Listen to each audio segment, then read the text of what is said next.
the great tradition of aviation, we put the people on whom we most rely, the people that face the customers, we pay them the least. It's always the way. It's always been the way. But to come back to your other point about happy shoppers will spend money, and if they spend money, that's all great, and that increases the profitability of the airport. Well, it's not just about, Andrew, it's not just about the profitability, because it's actually paying for the infrastructure. Okay. If you look at our total cost as airports today in Europe, and if you take into account the revenue we get from airlines through airport charges, that leaves us, and passengers through passenger charges, that leaves us on an annual basis with about 5 billion euro of unrecovered cost. So clearly what passengers and airlines are paying today to use the infrastructure doesn't mean the cost of operating the infrastructure and developing it. So already you have de facto cross-subsidization. I mean, you know, we use 5 billion of our annual commercial revenues to pay for the infrastructure. Right. So that money doesn't go into profit. It would be great, but... but the airlines argue that there should be a single till, that we should put all of the money that you get from the airport, including the money that you get from passengers when they shop or whatever, working, you know, and put it in and then help cover their costs, because let's face it, they're not called passengers for nothing. You know, the hint's in the name there. The people who go to airports are actually have a contract with the airline, not with the airport. As a general comment. Sure. I think it's a very lousy argument, to be honest, because, you know... Don't hold back. Very lousy. I mean, yeah, please do.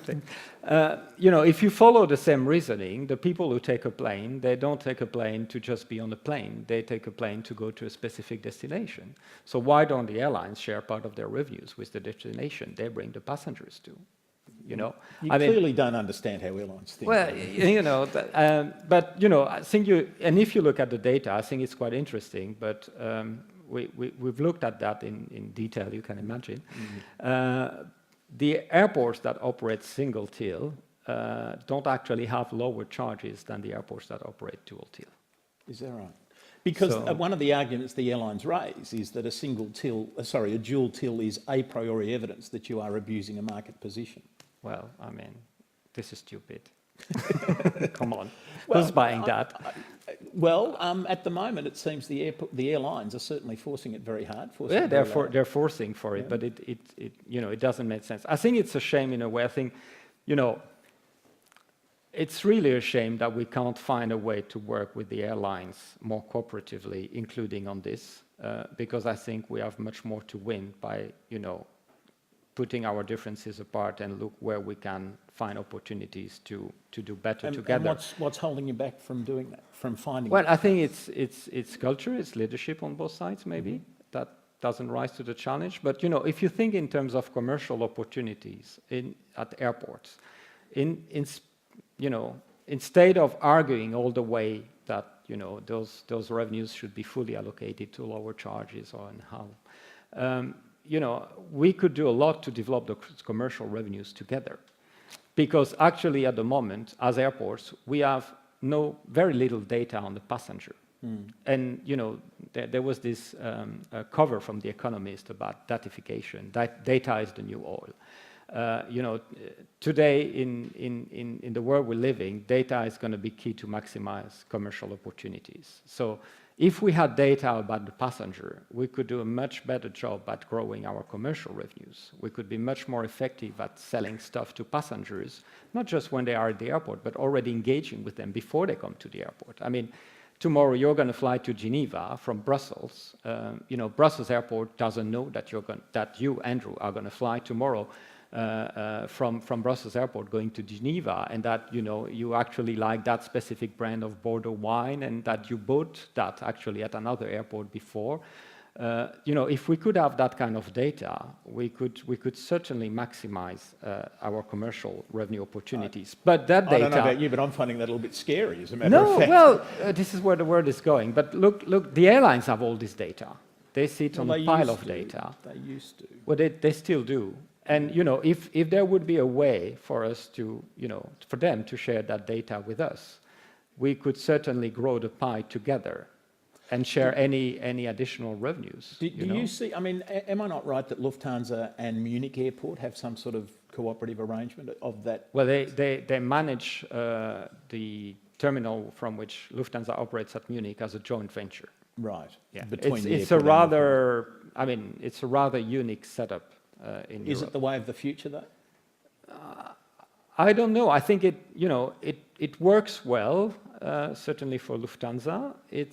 I think it works well for Munich as well, because that was key to have Lufthansa making the decision to establish hub operations at Munich rather than somewhere else in Germany. Right.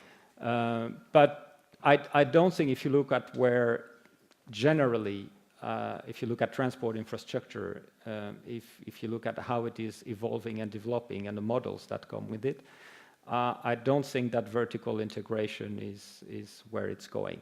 And I don't think it's certainly something that the European Commission and DG Comp in particular would favor greatly. They've actually pushed for disintegration in the port sector. They're pushing for disintegration in the rail sector. Well, thank you for raising rail. A couple of questions come to mind there. When we privatised rail, as a general comment, the decision was that we would privatise the services, but we would keep the infrastructure in the hands of the state. What's the difference between an airport and a train station? Well, I think the difference is that when you're a rail station, you basically have one customer. That's not necessarily true, is it? I mean, well, I mean, it's still true for most of the rail stations. But most of your evidence also seems to indicate that in 60% of all cases, there's one airline totally dominant at an airport as well. In 60, sorry? In about 60% of cases, there's one airline that's totally dominant at an airport. Yeah, but it's not the only airline. You know, it's a dominant airline, but it's not the only airline. And I think it's also down to the density of the network. You know, you have rail stations in many small towns, and you have much more rail stations than you have airports, and there the critical mass and the economies are completely different. I think that's probably the main reasons why they decided to keep it all under one roof altogether. Right. Okay. And so then, just your comment on vertical ownership. So do you think that there's no future, for example, in integrating the ATM at an airport back into the airport? You think the Commission, notwithstanding the problems with vertical integration? Well, but that's. I mean, I don't think vertical integration between airlines and airports is the same as vertical integration between ATC and the airport. Okay. Why not? I mean, well, because when you're going to look at who's doing ATC at the airport, you're going to look at one provider. When you're going to look at who's serving an airport to develop connectivity, you want to have the maximum number of airlines flying from that airport. But Dubai Airport, for example. But I think we're coming back there to, you know, political choices that have been made in Europe about how do we run and finance our airport infrastructure compared to how is it done in other places of the world. All right. It's a different model. So on political, but that model is down to the fact that basically governments in Europe don't want to pay for developing airport infrastructure. No, right. I think that's the bottom line. So do you see a role for EUROCONTROL in that relationship between the ATM providers? Oh yeah, I mean EUROCONTROL is a great facilitator of that relationship. I mean, if I just look at ACDM, you know, I think we would not have been able to roll out CDM at so many airports. I mean, it took time, you know, it was because there was a change of culture involved, and changing culture is always the most difficult thing to do. But, you know, EUROCONTROL take a leadership role in pushing for ACDM, and you know, I think we wouldn't be where we are today without EUROCONTROL on ACDM. So what are you expecting from EUROCONTROL from here? Well, I mean, we have already more than 10 years of, you know, close cooperation and involvement with EUROCONTROL. So we want to continue. 10 years of cooperation with an organisation that was established in '66.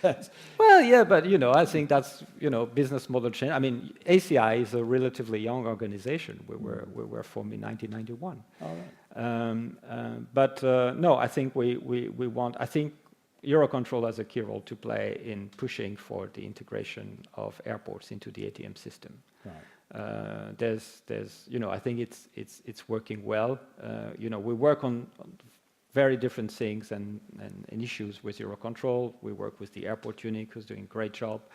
We're working with the network manager.